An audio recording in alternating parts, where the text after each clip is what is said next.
Hey YouTube, Common Collector here, and today I'm bringing you guys an update to my Swordsoul deck profile. This is just one of my all-time favorite decks of just all of Yu-Gi-Oh's history. This deck is just really fun to play. Really never thought I would ever get into a worm deck, but this one is just really competitive, was really good last format, and should be pretty good moving into the current format after the ban list. So this is post-Photon Hypernova with the new one card of support that we got, which honestly is really super solid. But if you guys are new to the channel, make sure that you guys subscribe if you haven't already. And before we get into this, I do have a quick announcement. For those of you guys who heard earlier last week, we are doing a giveaway for a hat. So Mammoth Headwear is a longtime sponsor of the channel, and honestly, like one of the, basically the favorite sponsor from everybody here that supports. So there have been a lot of people who use the affiliate link. So if you guys don't know, you can always use the affiliate link down in the description below. But anyways, we're doing a giveaway for one of these hats. And for those of you guys who are really not interested in the hat, I have added in some Yu-Gi-Oh cards. So, you know, this is a Yu-Gi-Oh channel, so we are adding a couple packs of Photon Hypernova. And my card shop did hook me up with some structure decks that they wanted to also donate. So we are getting 2 structure decks of the Legend of the Crystal Beasts, 2 of the Dark World structure decks, as well as also 2 of the Yu-Gi-Oh! GX Speed Duel boxes,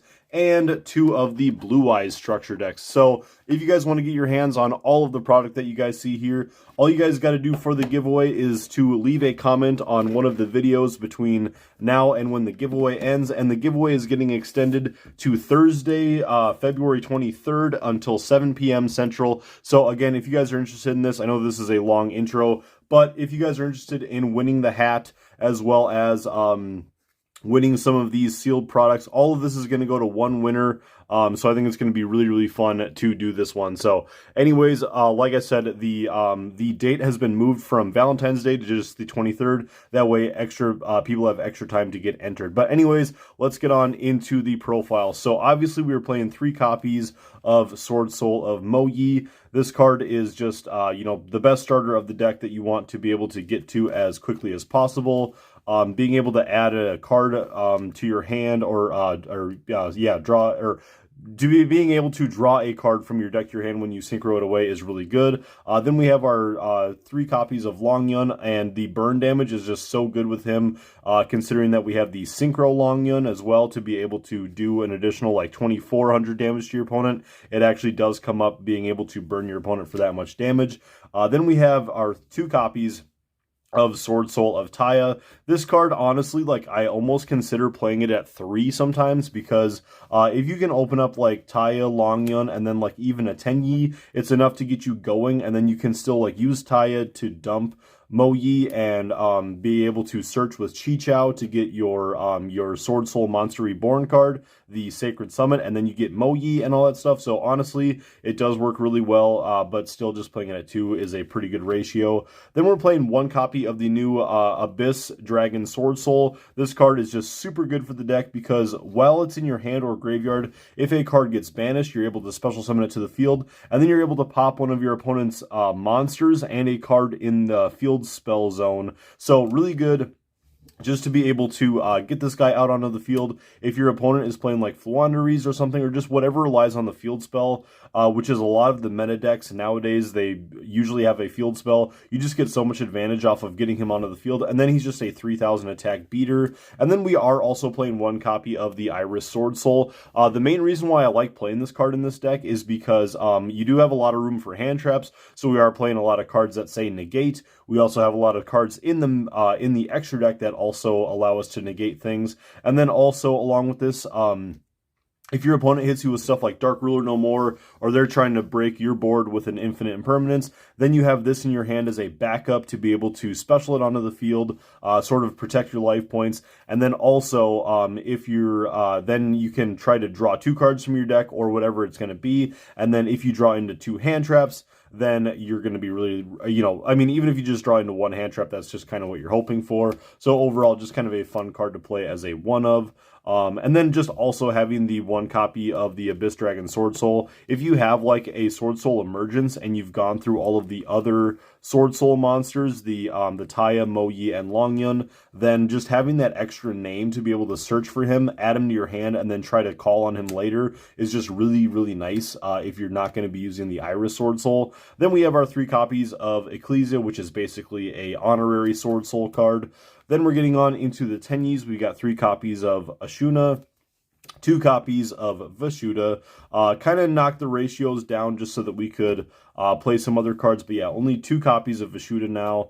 And then 2 copies of Adhara. You really only need 2 just to be able to get its recyclability, and because obviously it's like the tuner of the bunch. And then we have our 1 copy of Shathana. Shathana honestly does still come up a whole bunch, especially nowadays where you're able to like banish stuff even more so. So you want to have 1 copy of Shathana just so that if you banish one of your cards from the graveyard and then you get that extra token, or if your board gets interrupted by something like Ghost Ogre, and then like you just have that token sitting there, you can still go into Shathana, and then you're going to be still being able to combo off. Getting into hand traps, we have our 3 copies of Ash Blossom, and then also 3 copies of Effect Veiler, and we will get into Infinite Impermanence later, but obviously, like I said, we want to play cards that say negate for our Iris Swordsoul, the Damamama, so that's why we have Effect Veiler and Imperm, so that's overall really nice. So that's going to do it for all of the monsters.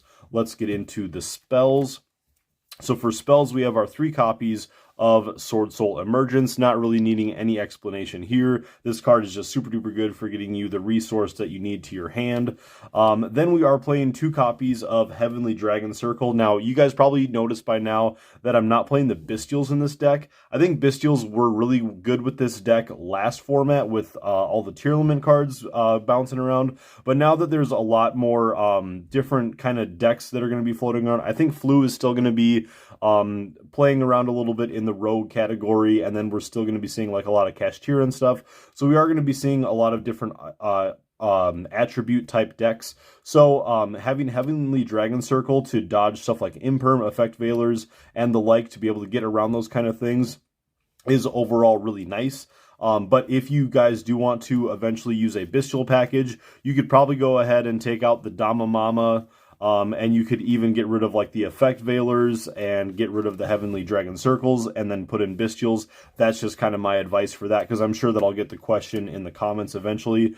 2 copies of Pot of Desires, 1 copy of Sacred Summit. Honestly, this card is not cuttable. You need to be playing this card in your deck. 1 copy of Called by the Grave so that our searches and combos can go through. 3 copies of Infinite Impermanence, and then 1 copy of Swordsoul Blackout. A lot of people sometimes play this deck around like 40 to 42, 43 cards.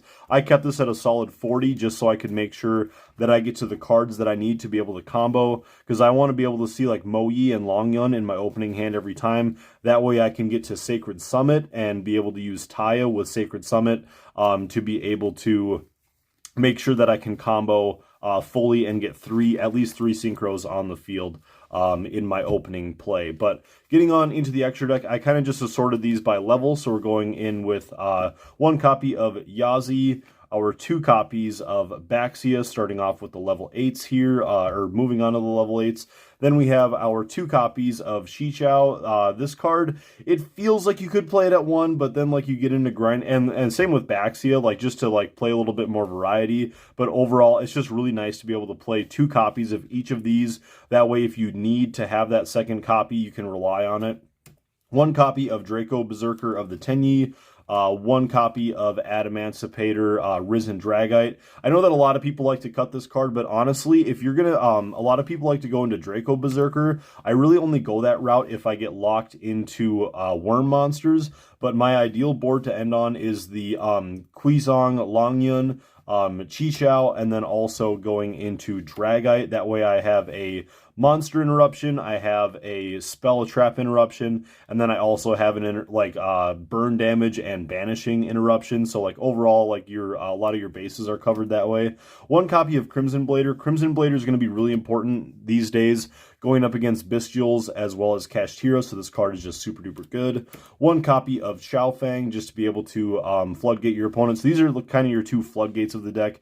Getting on into the 12s, we have the one copy of Chengying, and then the one copy of the Quizong Longyun. I'm sure I said that incorrectly. And then finally, one copy of Ice Jade Gemir Agranine. For the synchros. This card is just super duper good as well. This is a new card from Photon Hypernova. It's been pretty hyped up for this deck, so I'm sure a lot of you guys know about this, but basically this card allows you to resist anything that's going to banish or blow up your board. So overall, this card is just super duper helpful. And then if this card is in your graveyard and your opponent banishes a card, then you get to special summon this card back. So it's going to punish your opponent if they are playing stuff like Kashtira. This card just helps you to sort of get around that sort of stuff. Then also going on into the links, we have our 2 copies of Monk of the Tenyi, and then our 1 copy of Shaman of the Tenyi. You guys are also probably going to notice that I cut out Baron de Fleur, just because I took out Baron de Fleur because I just sort of thought that I sort of had my ground covered with these 3 synchros. I have, again, Interruption. I have sort of a big beater, because he can just get over, if you need to get over 3,000 attack, Chengying is kind of your guy because he's going to get extra attack, and then this card to be able to stop banishing and stuff and kind of making like a sub floodgate. But Baron de Fleur, honestly, still a really good card. It was sort of between the Risen Dragite and Baron de Fleur, which sounds absolutely insane, but I just still thought that being able to get this out as a spell trap negate was really important, because you can still, like I said, you can get out 1 12 and 2 8s most of the time. So being able to have this out as one of your level 8 synchros, I think is really important for your opening play. But anyways, guys, that's going to do it for the deck profile. Like I said, there's a little bit of flexibility. If you guys aren't too sure on like some of these cards, you guys can obviously put in Baron de Fleur. But anyways, guys, again, don't forget to subscribe to the channel if you guys haven't already. And also, again, leave a comment on this video and any other videos that you guys see throughout the week. If you guys want to get your hands on this Mammoth Headwear hat, really appreciate Mammoth Headwear hooking us up with this hat, as well as Ecade in Hutchinson, Minnesota for hooking us up with all of the Yu-Gi-Oh merch for the giveaway. So if you guys want to get your hands on these structure decks, the sealed packs and everything, definitely go ahead and leave a comment here. Check out all of the other videos for the rest of the week. And also, if you guys do join the Patreon, you guys will also be given 2 additional entries into the giveaway. So you guys can leave a comment. And if you join the Patreon at any time between now and Thursday, February 23rd before 7 p.m., again, you guys get 2 additional entries. So if you guys want 3 entries for this big giveaway, go ahead and check out patreon.com, and again, leave a comment. So thank you guys again so much for watching. Don't forget to subscribe to the channel, and we will see you guys for the next profile. Peace.